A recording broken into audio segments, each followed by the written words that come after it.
Thank you. We did not hire those people. And the applicable word there is hire. Y'all see that? Good. Okay. We're going to go over, that was it. Y'all are punchy. It's funny. Well, then I can be funny. Hell, you're ready to laugh at anything.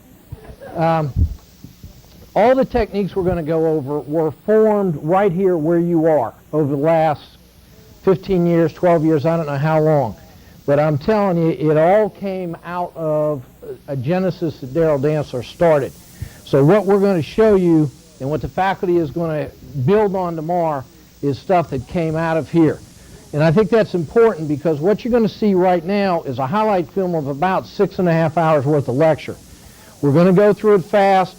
We're going to hit the high points. And the reason we're going to do it that way is tomorrow you have, and this is no hyperbole, you have the best cross-examination faculty in the world at this school this week. And there's some great cross-examiners coming next week. But it does not get better than this. That's why we're going to hit high points today. We're going to cover a lot of materials rather than just cover some in depth. And then the faculty tomorrow will flesh it out for you as you go through your presentations. Can I borrow a piece of paper? See, this is audience participation. Scared you to death, Brian, when I pointed to you, didn't I? Well, you have every right to be scared. All right. Cross-examination is about control. We all agree on that. You don't even have to have tried a case to understand that that's what it's about. If you understand one thing out of cross-examination, that is you must control. Now, with that said, how many people have lost control of a witness on cross-examination in, say, 3 questions? All right, that's not that hard to do for those of you who are chuckling. You even haven't tried a case, or you're lying. All right, it's one or the other. There's no in between. How many lost control in 2 questions? Yes, you're talented, aren't you? All right. How many have lost control in 1 question? That's very hard to do, though, isn't it? Because you usually can ask a name and get by. You know, your name is Johnny Jones, isn't it? They usually can't screw with you on that one. Now, the real test of greatness. How many have lost control of a witness in 0 questions? Aha! And that's why I'm the world champion at this. Always will be, and this isn't from that long ago, as you can see, and I'm going to blow up the testimony, but as you can see, this was from April 19, 1991. This is an excerpt from a hearing. In Georgia, we're allowed to call opposing parties for purposes of cross-examination, and because I'm supposed to know something about that, I often start my trials that way. All right, I start out real strong with the judge. Your Honor, we'd like to call the defendant for purposes of cross-examination. The court. Okay. Let me tell you, in Georgia, that's a strict legal ruling, all right? That's like sustained everywhere else in the world, okay? So I'm already on a roll, because judges, for the most part, don't send me Christmas cards. I then swear the witness in. You see how that goes? I swear the witness in. Now, we're going to drop down and notice this. It starts with an answer, all right? Now, for those of you taking notes, note this down. Starting cross with an answer is not good, okay? That's not good. Now, I'm going to share this with you rather quickly. Answer. I'd like to also clear it up, Mr. Dodd, that it's not manic depressant, it's psychothymetic, and there's a big difference. Oh, hell, thank you very much, sir. Yeah, let's see if I can end my career in 1 frigging day here, all right? Now, at this point, and we're going to talk about emotions in cross, at this point you have to say, that did not help the case, okay? And so you say to yourself, I got to help the case. And then on the other hand, you have to say to yourself, that pissed me off, right? Ego, case, ego, case, ego, case. Okay, I'm going to deal with my ego first. I'll get back to the case, okay? And that's what many of us do, okay? That's really what many of us do, because we invest our ego and they start beating on us, say, hell with the case. Be back to you in a minute. I'm fixing to do something over here, okay? All right, and so that's what I do. And when I do it, I only violate 3 of the 3 rules of cross-examination, so it doesn't turn out well. thank you, is that in response to the oath or the question I didn't ask you? Yes! Right? Yes! And you're saying to yourself, that guy is so quick. And my client was saying, I paid for this? All right? Now, because I violated the 3 rules of cross-examination, guess how hard this is to answer? Let me share with you his answer. The question you didn't ask? Shit, no problem. Let me put my theory of the case on again. I would just like to clear it up. It was not manic depressive, it's psychothermic that I was dismissed for. Oh, thank you very much. Yeah? And I'm now thinking, maybe the ego isn't that important. Maybe we ought to move on to the case. Now, this is bad enough, but there's one fact I didn't share with you that makes it worse. The fact is, sir, you're on lithium. I'm getting the crap beat out of me by a guy who should be comatose. Okay? So when you get a transcript like that, you write my ass, and then you'll be the world champion. So you say, why would they have me do the lecture? Because you learn best from defeats, right? You learn more when you lose. Has anyone told you that? Well, I'm here to tell you that it's true. It's really true. First 5 years of practice, I didn't lose a motion to suppress. I thought I was pretty smart. Of course, then they changed the Supreme Court. And we looked up and said, what? No Fourth Amendment anymore? I haven't won one in 15 years. So, I haven't won shit in 15 years. Methods shape results. And what we're going to talk about is techniques that are helpful in cross-examination, some techniques and some rules that are helpful, but many of them deal with methodology. Not so much subject matter, but with methodology, because methods do shape your results. Now, the first 20 minutes, we're going to cover these things. The 3 rules of cross-examination. Leading questions only, we're going to redefine that for you. 1 new fact per question, and a logical progression to a specific goal. Let me share with you a little bit of the history of this. Back in the 60s, late 60s, Irving Younger came out with the 10 Commandments of cross-examination. Anybody old enough to remember that? No. Well, how about the Beatles, assholes? No, I'm sorry. He came out, and it was a great tape. But the problem was you could not remember 10 things in the courtroom. That was the problem. And one of the rules was don't ask one question too many. Guess when you know you violated that sucker? And I thought I was being real smart. I would write them all down, rip off the last one, and say, hell, I'm safe now. That didn't work either. Okay, let's deal with leading questions. How do you feel about drinking? That's the first one in this scenario. We drafted this for the college. Anybody think, and don't be shy, anybody think that that's a leading question? How do you feel about drinking? See, okay, those of you from California, I know you think it is, but you're ashamed to raise your hands. That's why your trials last for decades, you know? The rest of the world could try, they could go from here to guilty in 2 days. You're still framming around 3 months later. All right, do you like to drink? Pretty leading question, right? But not leading enough for cross-examination. Not leading enough for our kind of cross-examination. Why? Because it starts with a verb. And a good rule of thumb to think about, see, you all go to your notes. This is good. This is good. The good rule to think about is if a question on your cross-examination starts with a verb, it is not confining enough. Remember 8th grade English where they said, if you start a sentence with a verb, it tells the listener to take over when the sentence is over. It signals this is a question. Do you want the witness to take over? No. So don't put verbs at the beginning of your statements. If you take it out, you then end up with, you like to drink. That's a good closed-ended question, a good cross-examination question. Can you stop here? Yeah. No one's ever going to fuss with you in life, on this faculty, anywhere, if you make statements like this. You like to drink. And it really is a statement. It's not a question, is it? They put question marks because they know lawyers ask questions and witnesses give answers.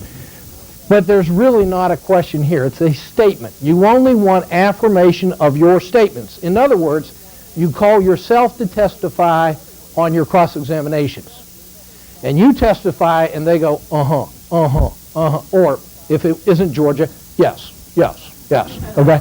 So, you just want affirmation, okay? Now, can we do better than this? You can always do better in cross. That's the first thing you understand.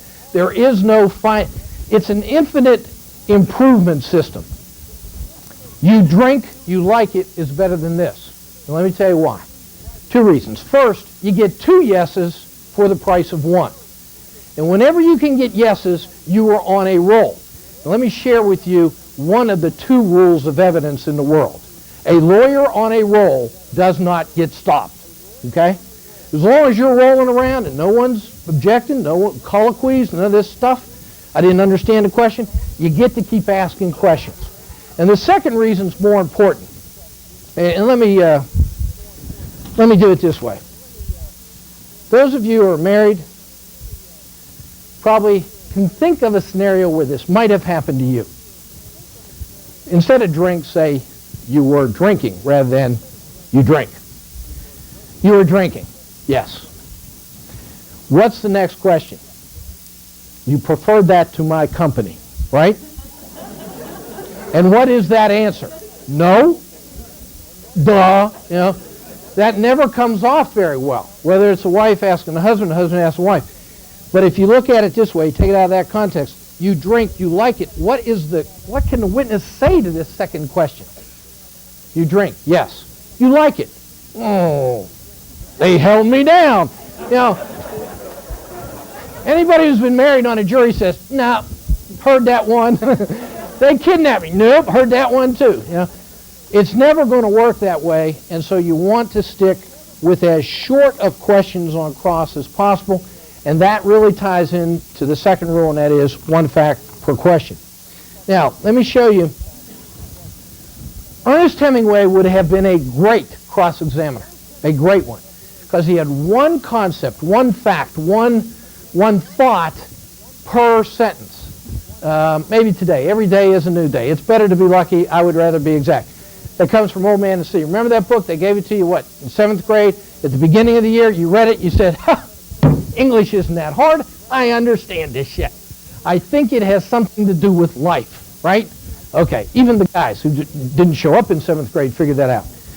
Then the second semester, they give you James Joyce, all right?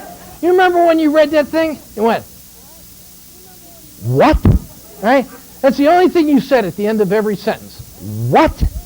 You would get the Cliff Notes, and you'd flip through Cliff Notes, and it would say, what? They didn't know either. I mean, no one knows. Read this whole thing, shirling hams and lambs and geese and steers and mares and calves and wolves.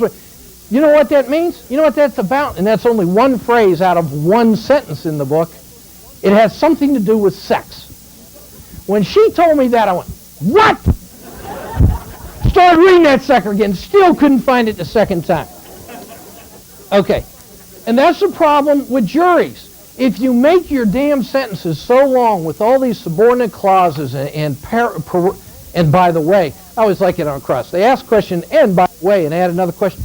The jury doesn't follow it. I mean, they just don't follow it. And even if you have the witness on a roll, the witness really doesn't follow it, so you're not getting them confined as you go down through your chapter. So we want to stay away from long, multiple fact questions. Leading controls not only the word selection, which is mighty important, and we're going to talk about that a little bit, but it also gives you the ability to choose your tone, your timing, and the words you emphasize in the sentence. Why? Because it's such a short question. It only has 1 fact in it. You can think about these other things. Otherwise, you don't even think about them. And it adds to your control of the subject matter. Many people call them topics. Many of us here call them chapters because they, in fact, should have a beginning and an end. And so we choose to call them chapters. But leading controls all of that because you stay in control with leading statements. Enemy words. I am sure none of you are going to do this tomorrow. But try to stay away from who, what, when, where, how, why, and explain. Any question on cross that contains any of those words is likely to be fed back to you at some discomfort. So you just want to stay away from those words. Now let's look at word selection. Compared to the first question, you saw the man lying on the side of the road. Gives the witness an awful lot of room to negotiate with you, room not to talk to you or answer your question. But it also has no emphasis, no picture painting. Anybody use that phrase this week? Yeah. Are you sick of these friggin' word pictures or what? It doesn't show the jury the picture you have in your mind. The problem is the pictures we have in our mind mean acquittal at the end. The pictures that juries get from the way we examine often isn't the picture we are seeing. And so you want to do it a little more carefully. You saw the man hurled from the car. From the Toyota you smashed into, Lynn was lying in a heap in the dirt, unconscious. Now you start to get an idea of a heap looks like this, in the dirt. It's supposed to look bad. It's supposed to convey a picture that the jury can see and retain, and that's why it's got to be a picture. So they retain it in the jury room. It's not so important they have the picture when you say it, but when they start arguing with the other 11 jurors about what went on in the trial, you better have a picture in somebody's mind or they can't argue it very well. They end up negotiating, compromising. Here's one that we all use. Anybody use this kind of a question on impeachment? You did not say that in your statement 3 months ago. Anybody ever uttered those words? Yeah, we all do. It's like a little ritual that we go through. What kind of impact does that have on a juror who doesn't care what they said 3 months ago? They only want to know what they're going to say today. Think of it this way. You have now told us today's truth. You never mentioned what you called today's truth when you swore to tell the truth 3 months ago. Then you told us a different truth. A little more impact and 3 yeses for the price of 1. Now, for those of you who are saying, in my jurisdiction, a lawyer would object to that as argumentative. And you can only hope that they do. You hope that they do. And the chances are they will. Why? Because they're prosecutors. Okay? And that's really one of the only objections they know. Their objection is objection argumentative or objection, I don't know where this is going. Answer, no kidding. Okay. Objection, we object, it's argumentative. Now, which word are they objecting to? Think about that, really. So what you do is say, Your Honor, I'll rephrase. Mr. Witness, today is today. Is this a trick question, Mr. Don? Today is today, sir. Yes, today's today. And the truth is the truth. It doesn't change, does it? No one ever says the truth changes in a courtroom. No. Okay, then let's go back to my questions. You have told us today's truth. And when you ask that question, you look over at the prosecutor and go this way. Now, you may not have to do all that. I mean, that would be unseemly, I suppose, in some jurisdictions, but, or in New York, you say, come on, Bubba, But you certainly should pause and acknowledge that the prosecutor may have another objection. And then re-ask the question. It's a wonderful thing, It's good for their soul. Rule 2, 1 new fact per question. Facts shape the perception that people have. It is not conclusions that shape perception, because Americans, after Watergate, simply won't buy conclusions, if they ever did. But clearly, all the empirical studies say that people aren't buying the conclusion, hey, I'm a good guy, out of politicians or out of anybody else. The simplicity of 1 fact per question blocks the escape of the witness. It allows you to control the mood and the emphasis in the courtroom, and it also allows you to fix the vague question, a question you just assumed you hadn't asked, but it sort of slipped out.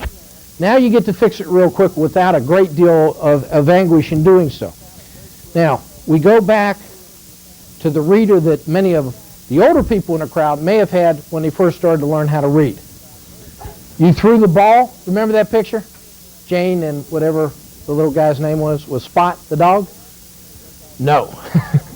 We have a generation gap here, by God. Well, there used to be a book like this.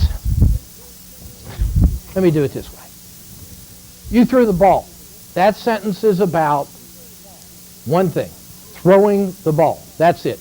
It's not about anything else. It's not cluttered with anything else. You threw the red ball. That sentence is about the color of the ball. And so we're going to build one fact on another and start to fill out the picture for people. They might see the ball when you talk about the first sentence. Now they put a color to it, and now you say you threw the red ball to Sue. Okay? Now we have 3 facts in the question, but it took 3 yeses to get there. Had you asked it this way, you threw the red ball to Sue, more likely than not the witness would say no. And you'd have to go back, and what would you do? You'd isolate the facts, right? Well, you threw the ball, yes. You threw it to Sue, yes. It was red. Well, I'd call it rose. Well, of course you would. You know, and why? Because you put too many facts in the question, and their role in the game is to screw you when you do that. Okay? And it doesn't matter how bright or how not bright the witnesses are. Once you put multiple facts in the question, they will pick through the facts and find the one they least like and say no to your question. Another reason to go one fact at a time is you have to let the jury and the judge, and by the way, these all work for judges, so you want to do them in your motion hearings, in depositions if you do civil cases. You have to let the jury absorb the information. This is a question, unfortunately, out of a divorce case that I tried, and in Georgia we tried divorces to a jury, and fault is admissible. It's very fun if you're not a party. I asked this question, and I'm telling you, if this question I get a yes to, I win the case. That's the end of it. I win the case. You saw the tall, handsome man with the expensive-looking suit kiss the attractive woman in the blue Mercedes owned by the defendant. Yes! I said, because I was in my infancy, I'm sorry, sir, I did not hear your answer. You ever done that to get a second yes? Well, I'll show you how to get multiple yeses without feigning to be deaf. All right. Your answer was yes. Yes, yes. Oh, I got 4. I had to supply 1, but I got 4 out of that thing. So I knew the jury heard all that. Guess what? Bad verdict. I take the transcript to a psychologist at the college. Yes, in Georgia we have colleges and we have psychologists. We don't let them live here long, but... And she said, your problem was the jury never heard it. I said, no, ma'am, you don't understand. I said it twice, and I said it loud both times. She said, no, you don't understand, redneck. She actually did utter those words. So what we'll do is get a mock jury in here. We'll get 3 men, 3 women, bring them in on a Saturday morning, let you present it the way I suggest you to present it, and we'll see if they absorb the information better. It was just in too big a lump sum for the first jury. So I said, okay, how much is this going to cost? She said, we pay them $10 plus lunch. I said, what kind of jury you think you're going to get for that kind of money? He said, your kind? That's what the state pays. You know, and that's what the state pays in Georgia. So, and we did it this way. You know the defendant? Yes. He owns a Mercedes? Yes. It is blue? Yes. You saw the blue Mercedes owned by the defendant? Yes. In it was a woman? Yes. She was attractive? Yes. At that time, you saw the man? Yes. She said, stop. Members of the jury, please mark down where you think this line of questioning is going. What was interesting was 2 things out of this. First was they all covered their answers up. Like their answer was most important. No one in the world would think to cheat off of these people. Okay? No one. But to them, it was an extremely important moment, and that's important for us to recognize.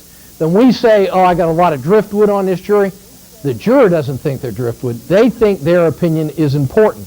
And we need to start talking to that level so they understand we think their opinion is important. They cover it up, they write it down. He was tall, yes. Handsome, yes. Wore an expensive suit. You saw him kiss the attractive woman in the blue Mercedes. Now, members of the jury, write down what you think this line of questioning was about. In each case, if someone put down sex after the first stop, where was it? About here? Thank you. To that extent, someone's listening. One person wrote down sex. Later on, they wrote down affair or sexual contact or whatever. Except in one case. And in that case, the woman had written down, they're fixing to do it. And at the end, she wrote down, I knew it. Okay? Now, isn't that important? Because, see, We can't feed juries conclusions anymore. We feed them facts where they conclude halfway down your chapter, they know where it's going. And when you get to the bottom, they say, I knew it. Now, whose conclusion is it? Yours or the jurors? It's the jurors, and whose conclusion are they going to hold dearest for the longest in the jury room? Theirs. And that's why going one fact per sentence in a logical progression makes such an important difference. Now that brings us to Rule 3. A logical progression to a specific goal. This is the optimum educational structure to teach anyone. You introduce the subject, you then give reasons why it all fits together, then you come to your conclusion at the end. You do not do what many of us do, and that is ask the conclusion at the beginning. They deny it. We beat the hell out of them, sometimes bloody, sometimes our blood, and then we maybe get them to agree to the conclusion at the end. Maybe they never agree to it, but that's not the optimum teaching structure. Secondly, it makes the goal logically true, so that even if a witness is to say, no, I don't agree with that conclusion, they have agreed to enough facts that it's logically true, and so the jury says, you may not agree with it, but it's true. Now we don't like you because you're not even admitting the obvious.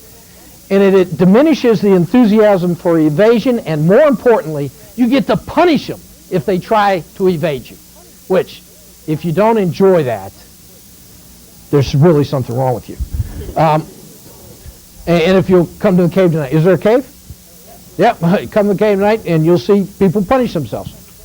Okay. You will draft your chapters backwards in a logical progression.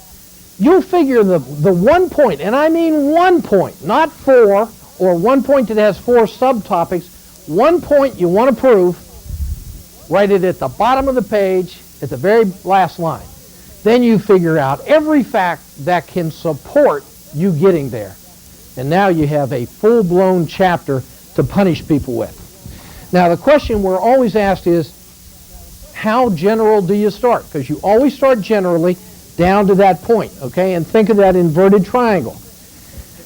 The rule of thumb is the more difficult the witness, the more generally you will start. So if you have an expert witness, you start very generally.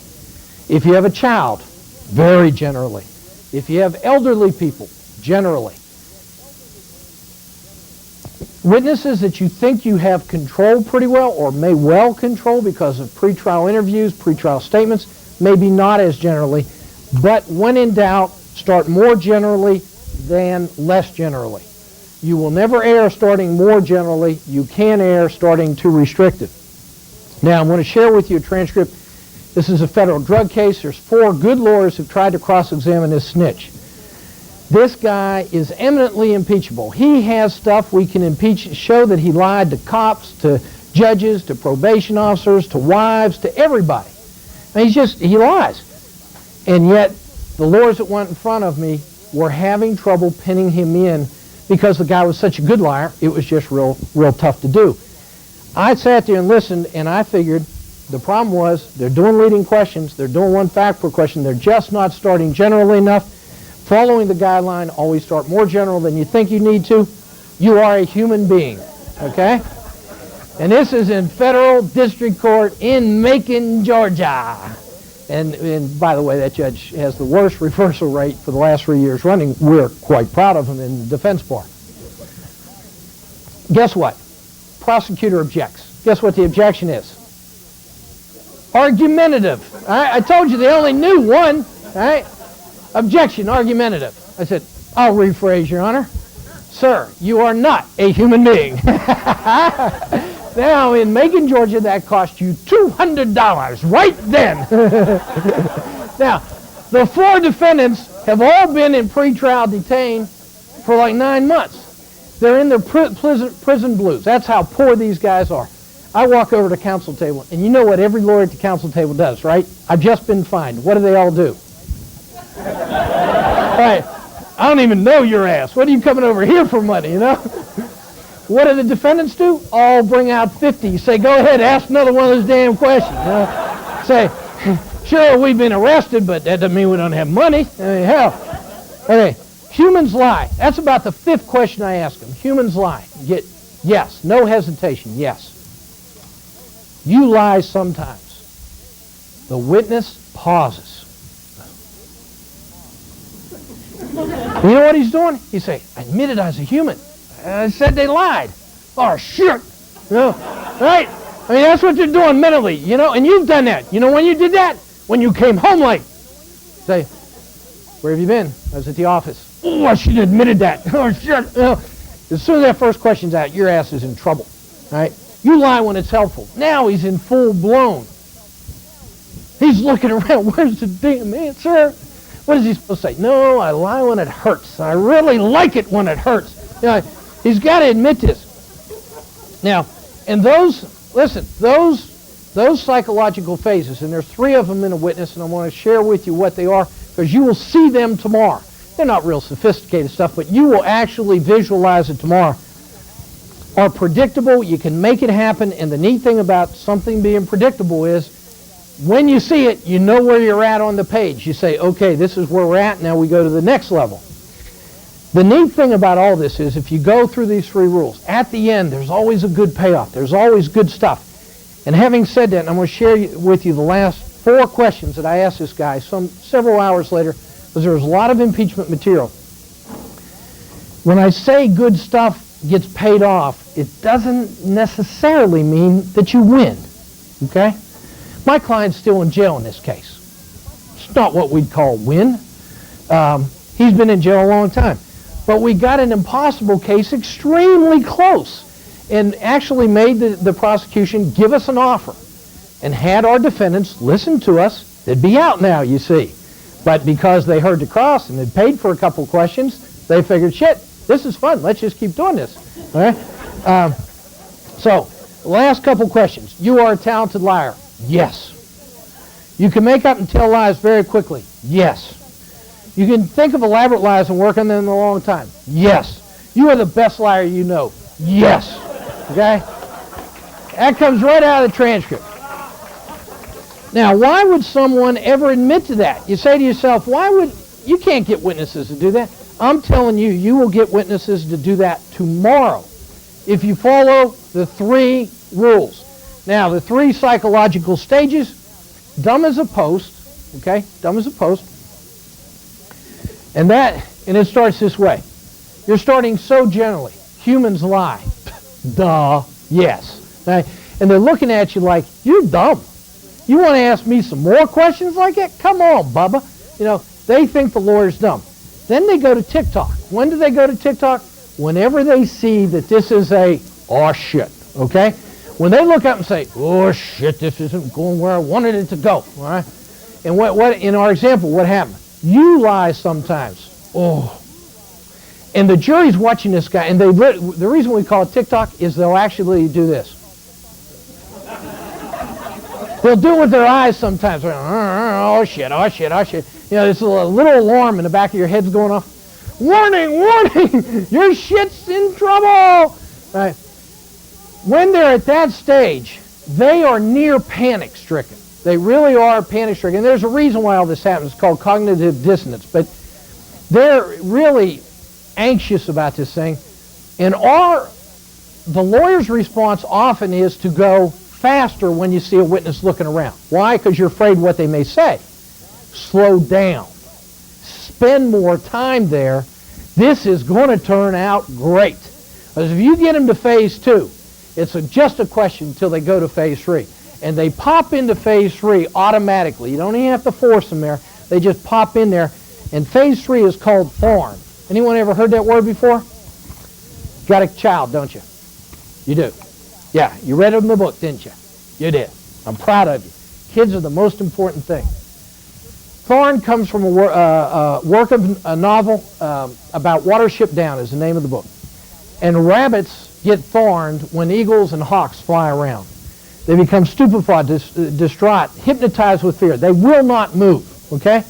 Now, this has happened to most lawyers where a witness has gone, yes, yes, yes. Wasn't that neat? And the next day he went back in, same witness. They kill you because you didn't thorn them again. You have to thorn them over and over again until they become yours. Now, what's neat about thorning is that you do You do to witnesses what we should do to rabbits. And what I mean by that is, you see a rabbit way off on the horizon in the middle of the road. And you can tell. You ever had a rabbit in your headlights? They lock down, they get that thorn look, they just stare at you, they don't move, they lay their ears back. In the courtroom, you do the same thing you would do in real life. You adjust your steering and run their ass over. Okay? Now, for those of you who are touchy-feely, I wasn't going to be your favorite anyhow. Okay. Now, let's start. You got to cut the laughing out. You're messing up my timing. Dealing with witnesses who don't answer. Many people say, if I make statements, they will not answer me. Wrong. They will answer you because we're going to give you weapons to use against them. First, you'll use voice inflection. When you ask someone if they want a drink at the cave, do you say, you want a drink, don't you? You do? Your name's Larry Posner. I think that's funny. No one else understands it. You will go home alone night after night with that technique, okay? If you say you would like a drink, you raise your voice up and then you stop. You just pause. You get quiet. What happens? They fill in the silence with an answer. Yes, okay? The silence is always the key. Inflect your voice, pause for the silence. They will fill it in. Whips. This is very, very simple stuff. FBI agents like to do this. You like to drink. They look at you. They tilt their head. And some of them even say, was that a question? Right? Depending on the mood of the jury. It's not your mood, it's the jury's mood. If the jury really doesn't like this guy, you get to say, they're all questions. I kind of like that myself, but sometimes you just have to say, yes. Does a yes hurt you? No, yeses always help you on cross. So you say, yes, and then you ask your question again. And as you'll see in a few minutes, that actually loads up what we want to do in terms of controlling the witness. So that's one whip, is when they do that. Another one is when they just stare at you, which is what they're teaching most of them out of Quantico now. They just stare at them, act like you didn't know it was a question. So then you do this. All right? Boom! Now don't throw it hard at them because that will shock them. Okay? They'll go to their revolver thing. All right? Now, a word of warning. DEA agents do not understand the overheaded point. They only understand the underhanded point. Okay? Okay. Just real briefly on primacy and recency. Has everybody discussed it already this week? Yes? Yes. So you're sick of it. Okay. We're going to use those techniques to load our questions both on a question format and on a chapter format. What we want to do is use it in the chapter sequence because you want to establish a tone of your cross early, and you'll score early with primacy, and you'll score periodically, but most importantly, you'll score late recency with your questions. All right. We're going to do loops, double loops, spontaneous loops. Looping is fun. Remember when I told you that you never had to say, I'm sorry, sir, did you say yes again? We don't have to do that because we have a cool technique to do that, and it's called looping. The loop technique, the formula for it. First, you establish by a leading question an admission that you want. It's either a fact or a phrase. You choose it, you're going to establish it. Second, you will use that fact or phrase within the next question. Within the next question. You can't save these things. The very next question, you use that as a predicate to your question, and then you always connect it. When you first start the loop, always connect it to another fact that is absolutely safe. A safe fact, one that can't be argued with. It is a learned skill. Always start with adjectives when you start looping, then you can loop anything. Here's an adjective loop. The question, the car was speeding. Yes. Now, you really want the car to speed, okay? And in the old days, what would you say? It was really speeding, wasn't it? And what would they say? Now that you mentioned it, it was really going slow, right? Why? Because they're street smart. People understand that if you emphasize something, it's helping you. And so they don't want you to emphasize it. We'll do it a better way now. The car was speeding, yes. The speeding car crossed the intersection. Do we care across the intersection? Probably not. But we know it crossed. We know they can't fight with that fact, so we get to say speeding again.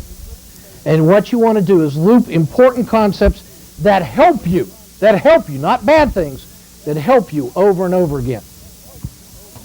Give you one other example. We're going to loop the word or the phrase conservative investor. She was a conservative investor.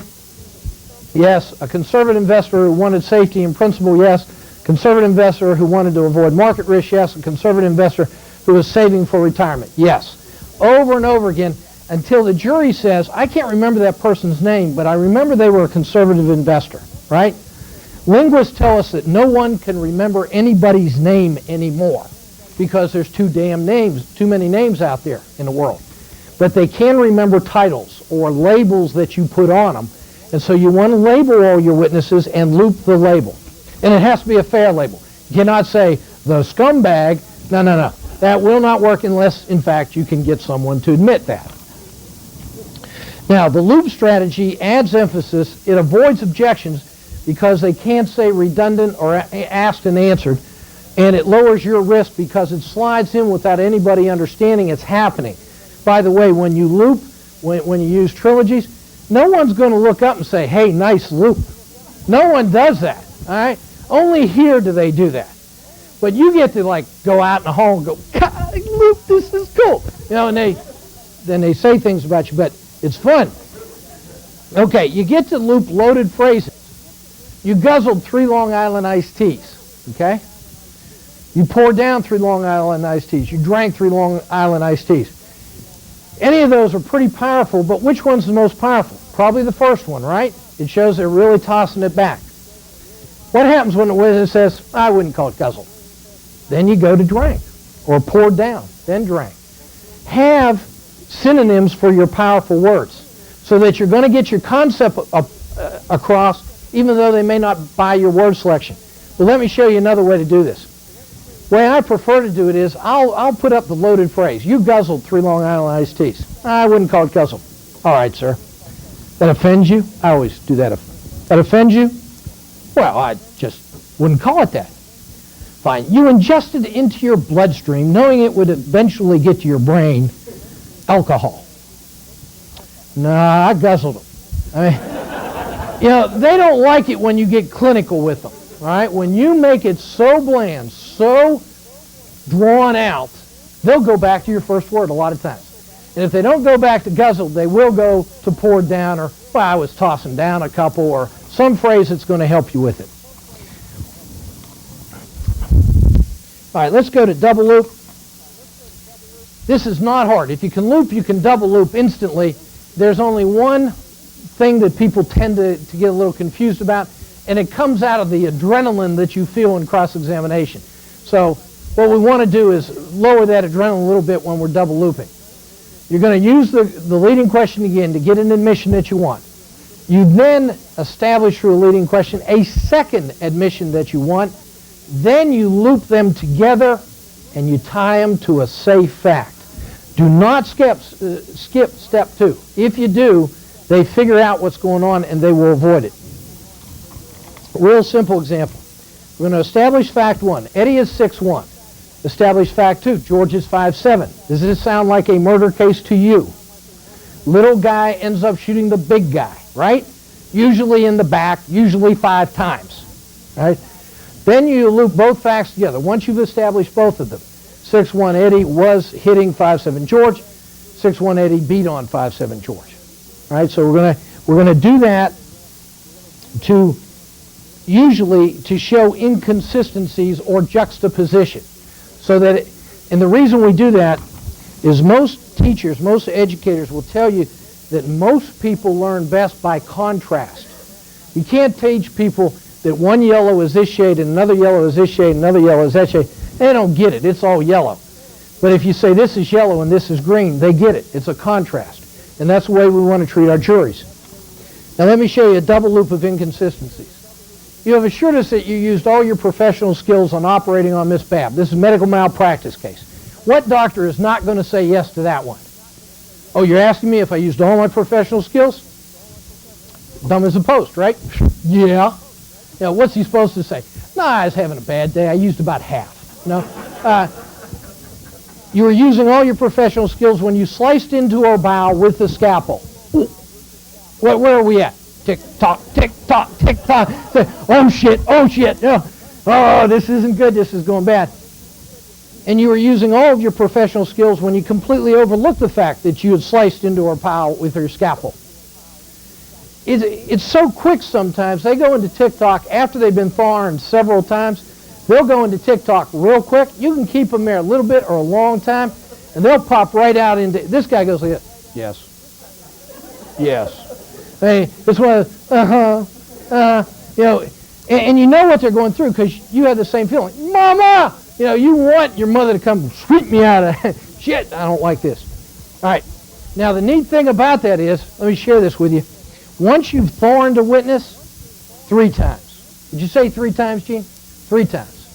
You own the witness for life. It's fun. You go to the grocery store. Yes. Is the bread in this out? Yes. Yes. Don't ask me any more questions. It's fun. Now, you don't get invited out a lot, but what the hell. All right, this is my legal citation from Aesop. The shaft of the arrow had been feathered with one of the eagle's own plumes. We often, instead of worrying so much when witnesses are giving us more than just the yes, you have to discipline yourself to listen. So hard to do in a courtroom. But if you discipline yourself to listen, you go to that next level of cross-examiner, this spontaneous loop cross-examiner. Now, a spontaneous loop is exactly the same as a regular loop. These 3 steps, 2, 3, 4, same rules. The first rule, though, is to listen and hear any phrase, any answer other than a yes, that may offer you opportunities when put together with your theory of the case. Okay? Any phrase. And will they come? They will come so much that you'll have to pick between which one you want to use first. And it's just amazing what people will say. Let me show you a true life example. This is in my transcript. We pulled this out of a transcript. You smashed into Tony on his motorcycle. Now that's a pretty good question. Smashed. They picked a power word. They wanted to get a response, okay? They don't want to give him smashed. So they start thinking, how can I pick a word other than smashed that still says yes? And see, they don't have synonyms because they didn't know you're going to say smashed. And so they say, I didn't know what I hit. I just heard a thud. Oh, thud's a good word. I heard a thud. And now they react to that and go, and the sound of metal smashing metal. So not only do they give you the word that you started with, they give you other stuff. And that's normally the process that goes through. When you're picking power words, they'll come back to your words. The sound of metal smashing metal was you crashing into something? Well, yes. Let me give you a verbal TikTok, a clue for when they go into TikTok, when you want to slow down, when you want to spend more time there, right? We get them into phase 2, slow down. When they go, well, yes, or when they go, yes, yes. If they say the word more than once, they're absolutely in TikTok. But if they make it a 4-syllable word, they're probably in TikTok. Some people don't show it visually. They will show it by the use of their phrasing. What you crashed into was a man. I thought so. A man who now lay in the street. Yes, apparently so. Now remember what we said? Anything other than a yes or no, you're going to try to loop it, right? It was apparent because you saw the man spread out in the street. Yes. All right? Now, isn't that cool? Apparently so, many times we would have said, close enough, right? But not now. Apparently because you saw the man spread out in the street. Yes. Apparently because you saw the tire tread over his shirt. Apparently because you saw the ribs sticking out. Right? You get to tie apparently to every fact you're going to ask thereafter. And what can they do? Objection, argumentative? He said it first. Right? Right? And let's face it, I mean, so many of our responses in trial are on that level, right? The prosecutor did first. All right. Now, we're going to go to trilogies. We're going to cover these real fast because you probably heard trilogies already, right? Yes? Good. All right. Trilogy strategy helps the jury visualize, emphasize, and memorize in the jury room. And that's what you need. It's not they remember all three of the facts you gave them. What's important is that they remember the concept, so they have a position from which to argue your theory of the case in the jury room. Let me just share, these all come from history, from literature.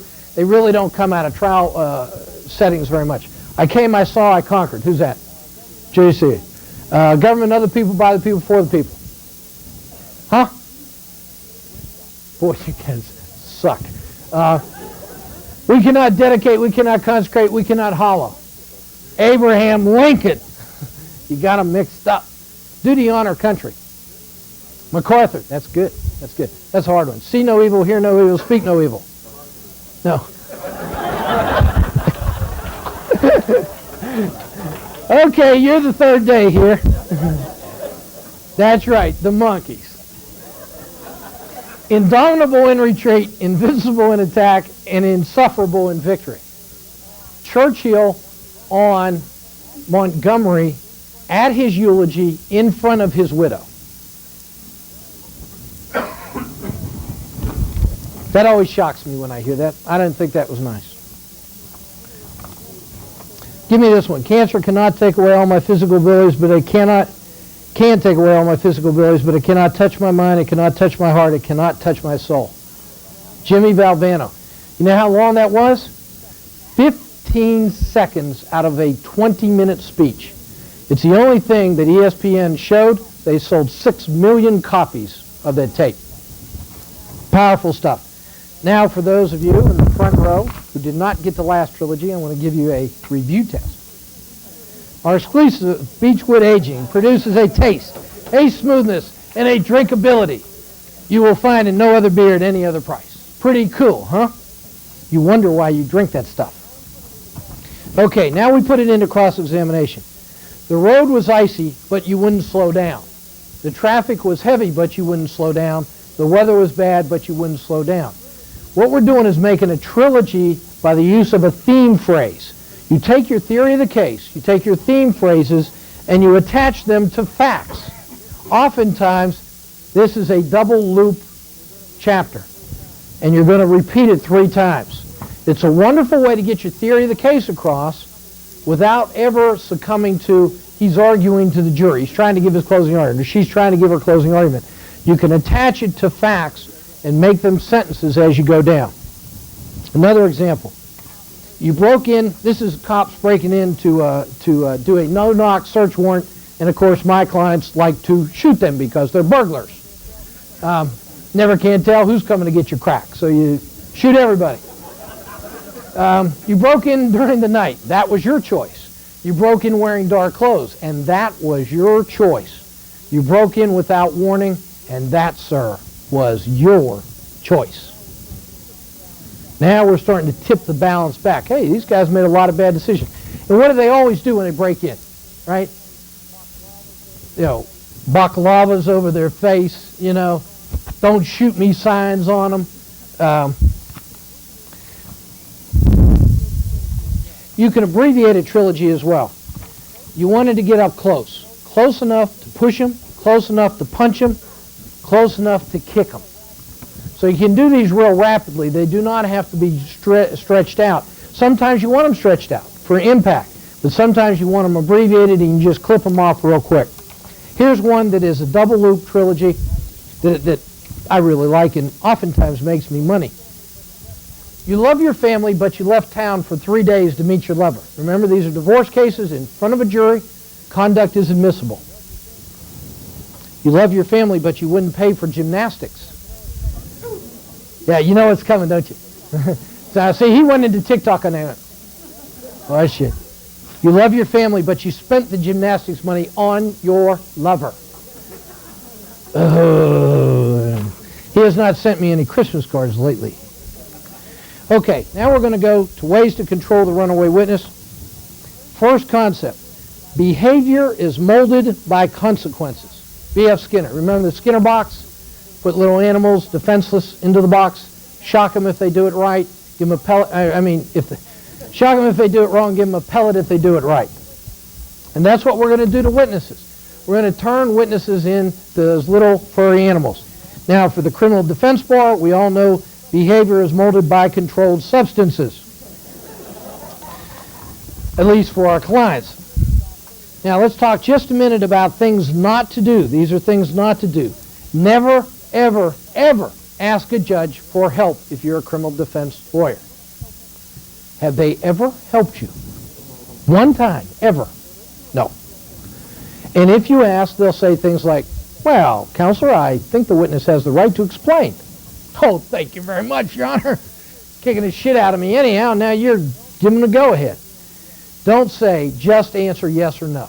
You see that on court TV, unfortunately, with some of these practitioners. Never a good idea. It sounds like lawyer tricksterism. Juries are very much offended by it. There are actually some studies out of California, I'm told now, where they actually have monitored that, and they get turned off when you do that kind of stuff. And don't do the deal which they teach in some law schools. The deal runs like this. I'm going to ask you simple, straightforward yes and no questions. And if I do that, will you give me just yes and no's? It's the same thing as just answer yes and no, with one difference. You grovel doing it. Right? Now that's a wonderful way to start a relationship with a witness, right? Let me grovel at your feet and let you know how damn scared I am of you first, and then let's start the cross-examination.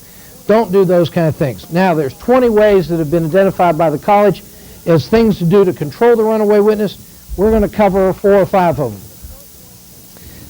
The first one is the easiest one, and do not be shy about using it tomorrow. It is simply a repeat. The car was blue. And the witness says, well, I was on the corner and the sun was down, and, well, you know, and I looked at the car, but let them go. Don't cut them off. Don't try to interrupt them. Don't try to talk over them. Just stand still. Look them dead in the eye and go, the car was blue. And they'll look at you like, why are you insulting me? See, people in the South understand this concept. When we go up north, you ask for directions, and they talk so damn fast that only a Martian could understand them. There you go. Hey, hey, hey, hey. There's like 10 yays in one. In the South, it had been one hey. They're like, hey, you know, hey, hey, hey, hey. You know, so, exactly. Thank you very much for that. So what do you say? You say, could you tell me again? And what they do to you is, you go down to the corner.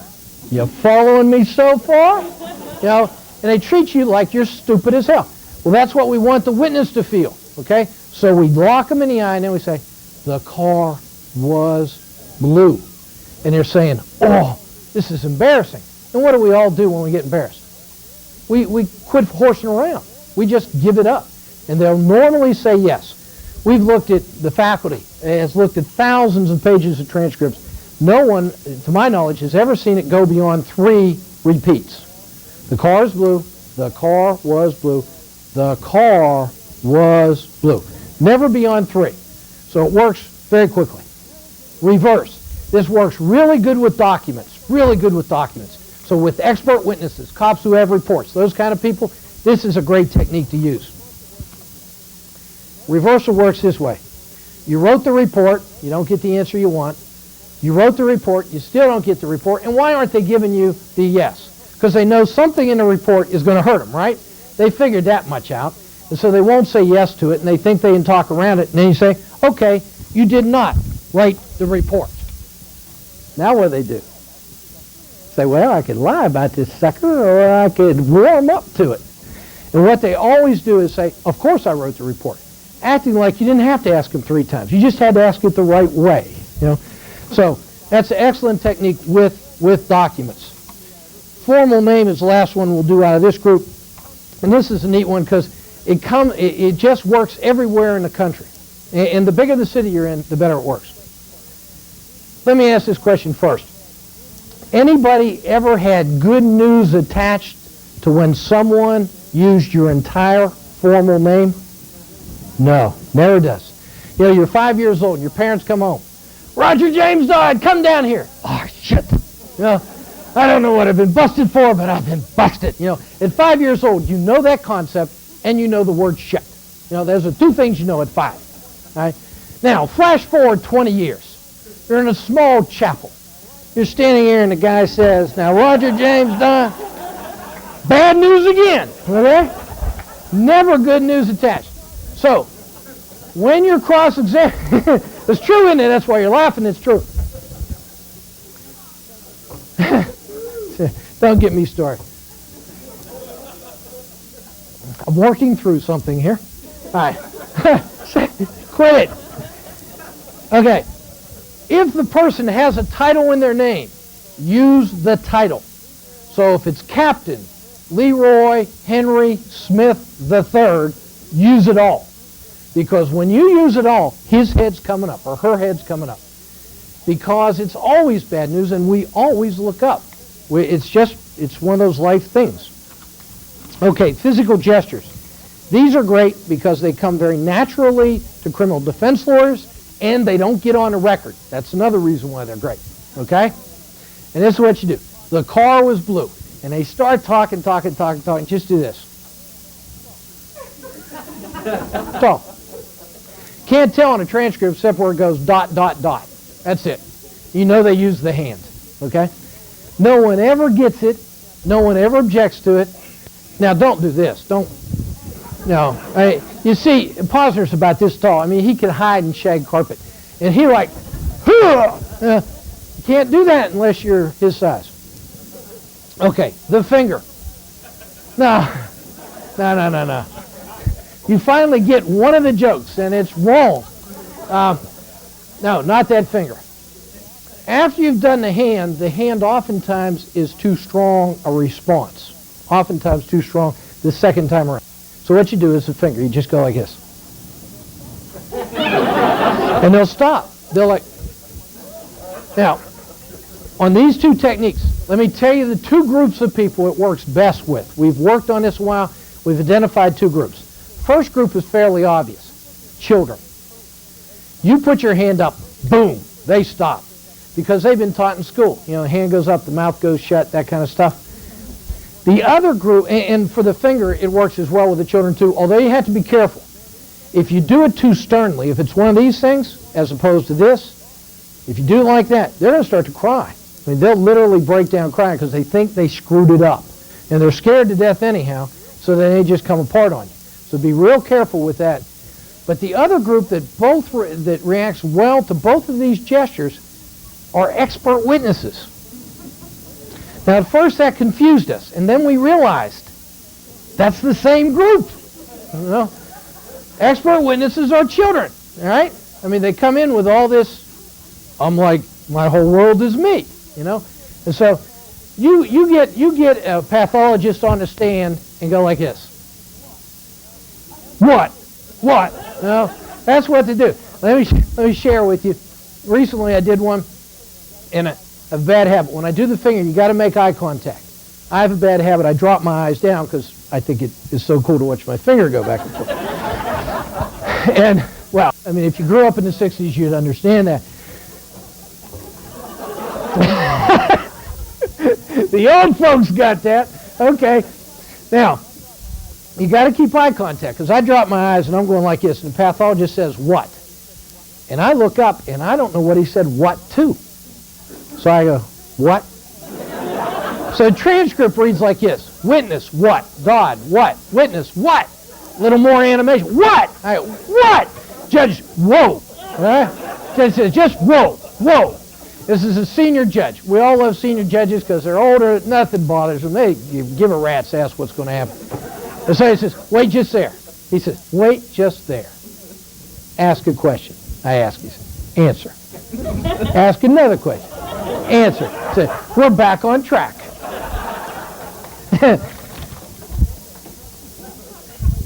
Okay, I'm going to go straight to elimination. This is one of my very, very favorites. And I got a cool true life story that happened 2 weeks ago. Not to me, but to someone who's very close with us. An elimination works wonderfully in motion hearings, but also can work in trial pretty quickly.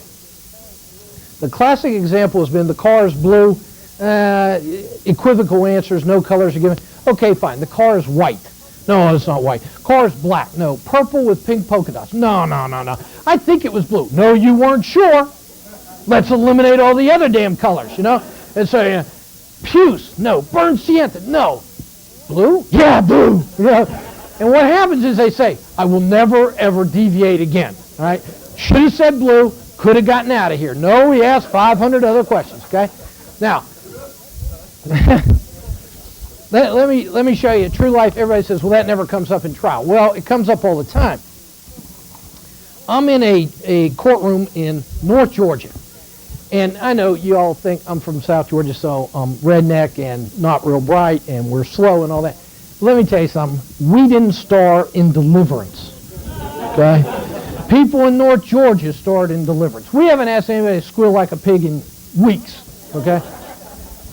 I'm up there, and I have, unbeknownst to me, I gave this lecture, or a variety of this lecture, to a group of Southeastern judges. And this judge was one of them, but I didn't know he was one of them. He didn't say anything to me when I got to the courthouse, so I didn't know that. And I get this answer right out of the box. I'm not sure I would call it a lie, because I had put to the witness, sir, you lied. And he said, I'm not sure I would call it a lie. Out of nowhere, and Georgia has a lottery, so every courtroom in the world now has all kind of mics in them, right? So you hear this from the bench. Take him to elimination. What the? I think like God's talking directly to me now, you know. He says, I have gone past the pale. And I'm looking around like anybody else hearing this shit, you know. All right. Now I finally look up at the bench and the judge is going like this. Now, I said, okay. Now this isn't a great elimination, but this is an okay elimination. It wasn't the pure truth. No. It wasn't the whole truth. No. It wasn't even partially the truth. No. An elimination. I look up at the judge and go, that's pretty cool. Of course, that person's in jail now, so didn't work all that great. Now, what I wanted to share with you is one of my investigators who's only been in investigating force, he's a college student, he's only been investigating force for about 11 months now, did an elimination without, my son and he were interviewing a witness for us, and we were trying to get the witness to say that the field, there was a collision and there was a field in between. We're trying to say the field was mowed down so everybody could see everybody. And the cop had said, no, the field was large or high up. And Michael asked the witness, well, the field was mowed, wasn't it? Pretty good question, right? I don't know that I'd say mowed. He said, well, it wasn't this high. No. It wasn't this high. No. It wasn't even this high, was it? No. It was pretty mowed down. Yeah, it was really mowed. All right? Didn't he, Matt? And that's a kid who's only been exposed to the process for about 11 months, and we've not even been able to train a lot during the year. So it's a very readily picked up technique. Spontaneous loops, we talked about how you can inject, feed their words back to them. There's the byproduct of it silences the witness. And let me give you an example. As many of these examples do, it comes out of some pain. Defense lawyer appears to be listening but may be in shock. That's because I was like, that's almost always a key when my eyes start to flutter backwards. And after the shooting, we got into the car and drove away like any normal family would do, da-da-da-da-da-da. And it went on for 5 pages of transcript uninterrupted. You know how long that answer is? I mean, you can raise children in that amount of time. But I did hear the phrase, like any normal family. So my first question back to him was, sir, you said you were like any normal family. And as soon as I did it, he went right into Thorn. It was like, he sort of slipped down in his seat because he could tell what was coming. Like any normal family left town in the dead of the night. Like any normal family, you stole new license plates every other day as the 5-year-old watched. And my personal favorite, like any normal family, you gave aliases to each normal family member, including the 5-year-old. All right? Now, I know we talk about trilogies, but what's the chances of this happening again in your career? So I start doing like any normal family, like 20 of them. I'm making things up. And the judge, she's a very, very bright judge. She says, Mr. Dodd. I said, yes, ma'am. She says, I think we got it. I said, well, I know you got it, Judge. You went to law school. You went to judge school out in Reno, Nevada, where I'm sure you didn't gamble. And really, I just want to make sure these 12 jurors got it. She said, well, we'll take judicial notice. This was not the Cosbys. Whoa. It's powerful stuff, huh? Defendant's still in jail. I ain't got anybody out lately. I leave you with this legal authority. It is easier to get things done with a kind word and a gun than with a kind word alone. Who said that? Al Capone. Here at the college, your faculty gives you what we've learned the hard way, what other faculty members have given us, and that is some techniques, some weapons to fight back. It isn't just get up there and do it. It's with technique, with skills. You'll cover those tomorrow. I don't know if any of the faculty members said this to you, and I'm only here for a day and a half, so I'm sort of like semi-faculty, I guess. I want you to understand the reason the faculty members come here, and none of them are paid, and most of them don't even turn in their expenses, is because what you do is so critically important, and you don't have anywhere else to hear that. Damn sure ain't going to go home and tell your mama you're a criminal defense lawyer. My mother still tells people I'm a concert pianist, all right? But she's embarrassed of what I do. You can't go to cocktail parties. You can't go out with folks because they don't like that you represent those guilty people until it's their kid. And what you do is so very, very important. Put everything you have into these 2 weeks, and it will change your life, just like it has for every faculty member here. Thank you.